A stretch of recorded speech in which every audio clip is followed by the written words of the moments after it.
Hello and welcome to Straight Talk. I'm Ayşe Süberkaş. The last time a Turkish foreign minister visited Israel was 15 years ago. That long diplomatic silence came as Türkiye and Israel saw relations fall to their lowest point in decades. But now both countries are looking to improve ties after years of mistrust and animosity. On Wednesday, Turkey's Foreign Minister Mevlut Cavusoglu met with his Israeli counterpart in West Jerusalem. Yair Lapid said a new chapter was opening for the two countries. Cavusoglu said that both sides had agreed to re-energize ties and that constructive relations will have a positive impact to solving the Israeli-Palestinian conflict. A day earlier, Cavusoglu met with Palestinian President Mahmoud Abbas in Ramallah, where he reiterated Ankara's full support and solidarity with Palestine. Ties with Israel suffered back in 2010 after Israeli commandos killed several Turkish aid workers trying to reach Gaza by sea. Relations also worsened over Israel's repeated attacks on Gaza and after the U.S. moved its embassy to West Jerusalem in 2018, which prompted Ankara to recall its ambassador. And to break this all down, I'm joined by Nimrod Goren. He is the president and founder of Mitvim, the Israeli Institute for Regional Foreign Policies, a research think tank. And from Ankara, Murat Yesiltas, who is the Director of Foreign Policy Studies at SETA. Gentlemen, welcome to Straight Talk. It's good to have you on the program. Nimrod, let me begin with you. What do you make of maybe Cavusoglu's visit to Israel, the first by a Turkish foreign minister in 15 years? Were there any breakthroughs? Seeing gradual progress towards a new chapter in Israel-Turkey relation, and this is a very positive development. If we compare where Israel-Turkey relations were a year ago and where we are now, so much progress has been made. Relationship between the president, Israeli prime minister involved. Now the foreign minister, Cavusoglu, also met with the minister of tourism, the minister of regional cooperation. So yes, there was no announcement yet about the resumption of ties at its ambassadorial level, but the trust is being rebuilt. The connection between different leaders is being diversified. Cooperation is being established on different issues. I think we're on the right direction. And even if we need a bit more patience, I think we'll eventually get there, not too far away. So, Murat, what did the Israeli foreign minister mean when both countries are opening a new chapter in their relations? I mean, are they willing to look past their differences, especially when it comes, for example, to the rights of Palestinians? Of course, there are many differences between two countries in terms of their perspectives towards the regional issues. And Palestinian issue is one of the important one in which two countries have been disagreements over the course of history. But I don't think that this issue will absolutely determine and shape the bilateral relations and the normalization process. And recent visit of the Cavusoglu, I think, is psychologically important, politically meaningful, and strategically understandable because of the changing dynamics of the region.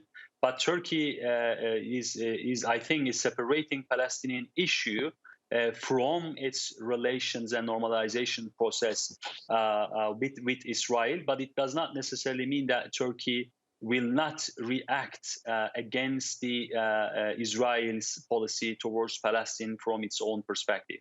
So, Nimrod, are we expecting any breakthroughs when Israel's foreign minister visits to Turkey soon? Are they, for example, trying to lay the groundwork for fully restored ties? What challenges do they need to address first, actually?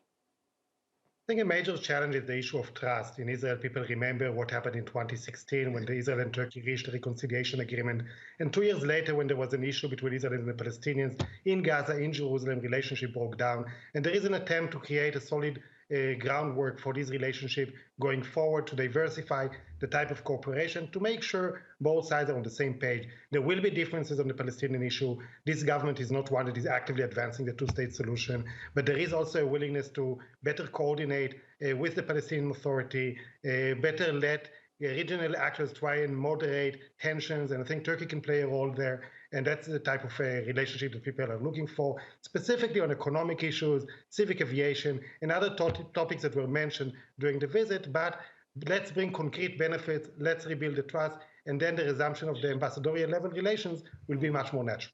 So you say, I mean, is a two-state solution still an option? And how much of this normalization efforts rides in the change of the government in Israel?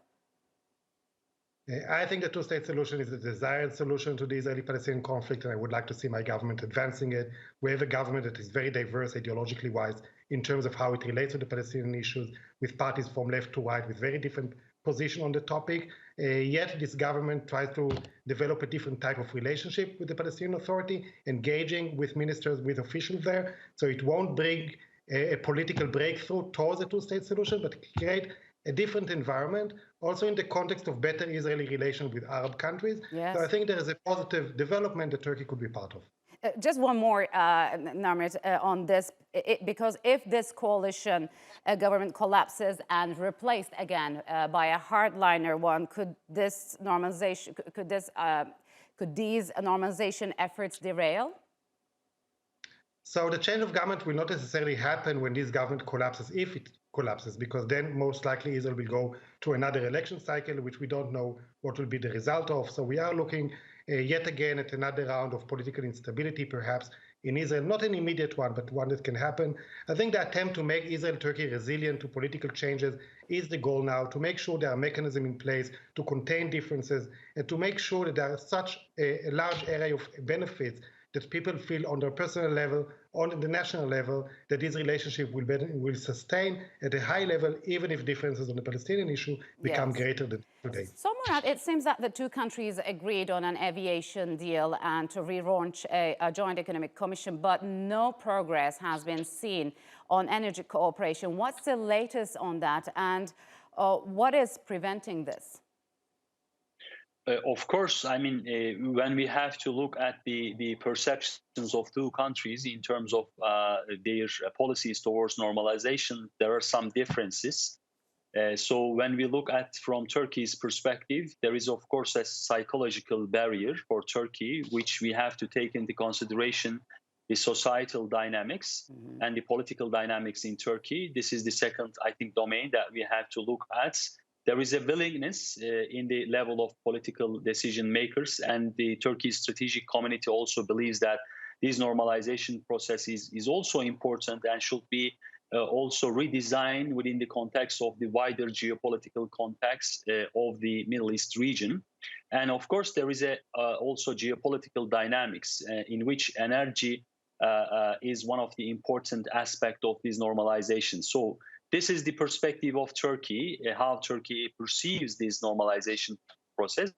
However, when we look at the Israeli perspective about this normalization process, I think they have to see a kind of comprehensive roadmap for the main objective, the main end, objective of this normalization. So there are some, obstacle in the Israeli sides because of the political dynamics. I think when we look at the domestic political dynamics in Israel, there is a coalition government, and this governmental structure can be easily changed in coming features, in coming months. So therefore, I think.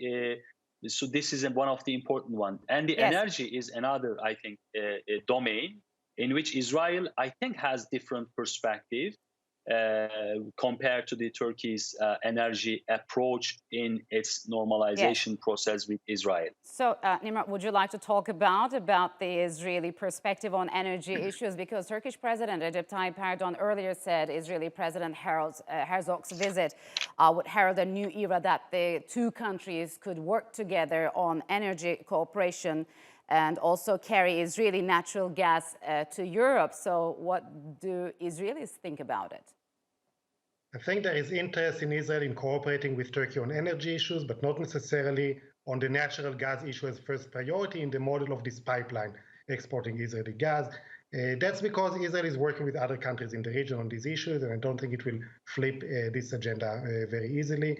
If we will see progress also in Turkey's relationship with Egypt, for example, then that will open up all kind of new opportunities, also natural gas export through LNG and otherwise. So I think it's not only an Israel-Turkey issue, but it also takes into account what are the relationships that Turkey has in the Mediterranean region and whether cooperation could be developed there. And energy is going beyond natural gas. We are now talking about renewables. We are talking about environment and climate change. And these are issues that Israel and the president of Israel, Yitzhak Herzog, care a lot about. They want to see Turkey part of inclusive regional mechanism. So the goal, I think, is to look beyond the natural gas issue that is causing some tensions in the region and look for other energy sources and fields of cooperation that could bring countries together and help create a more inclusive environment of cooperation in the Mediterranean. So, Murat, is Israel part of Turkey's coordinated foreign policy efforts to mend ties with several Middle Eastern countries as well as several Gulf states? And so far, how has that played out? I think Turkey's foreign policies towards Middle East is different compared to the Israeli perspective, of course. And when we look at the Gulf countries, Turkey has another normalization agenda, especially with United Arab Emirates and Saudi Arabia. United Arab Emirates, path is quick and understandably quick compared to the Saudi Arabia. When it comes to the Israel policy, I think there are different dynamics of the Israel rapprochement with other Arab countries and other Gulf countries. I think we do not, make a same assessment, and we should not locate Turkey's normalization process as an integral part of Israeli-Arab normalization process. There are differences. For example, there are differences vis-a-vis Iran. Yes, of course, Turkey has many concerns about the increasing influence of Iran, especially after the Ukraine crisis in Syria. And we know that Israel has a very particular strategic perspective vis-a-vis Iran and its ongoing activities in Syria. But it does not necessarily mean that they are going to share the same strategic perspective in dealing with Iranian issue in the region. So the nuclear policy and nuclear program is one of the existential threats for Israel. But Turkey is against the nuclear Iran, of course. But at the same time, Turkey has a different approach about the solution mechanism for Iranian nuclear program. So it's not easy to talk about a geopolitical homogenization and commonalities between Israel and Turkey. But they are going to talk about all these geopolitical issues. All right, gentlemen, unfortunately, we'll have to leave it here. Thank you very much for joining me on Straight Talk. Thank you.